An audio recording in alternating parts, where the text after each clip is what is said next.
UK में care worker visa holder को company की तरफ से 30,000 पाउंड देने का हुक्म दिया गया है। इंडिया से आए केयर वर्कर को कंपनी की तरफ से काम नहीं दिया गया था।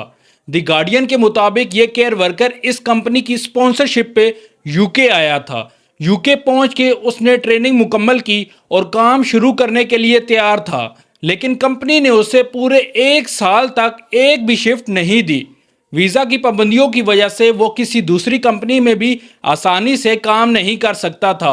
हालत इतनी ख़राब हो गई कि गुजारा करने के लिए उसे चैरिटी और फूड बैंक्स का सहारा लेना पड़ा, जिसके बाद केयर वर्कर ने एम्प्लॉयमेंट ट्रिब्यूनल से रजू किया। ट्रिब्यूनल ने फैसला देते हुए कहा कि वर्कर काम करने के लिए तैयार था, लेकिन कंपनी ने उसे काम ही नहीं दिया और ना ही उसे तनख्वाह दी गई। अब कंपनी को वेजेस, हॉलीडे पे और दीगर मदों की सूरत में तकरीबन 37,000 पाउंड अदा करने का हुक्म दिया गया है। ये फैसला स्पॉन्सरशिप वीज़ा पर यूके आने वाले माइग्रेंट वर्कर के लिए एक अहम मिसाल समझा जा रहा है। आपका इस बारे में क्या ख्याल है? कमेंट सेक्शन में लाजमी बताइएगा। शुक्रिया।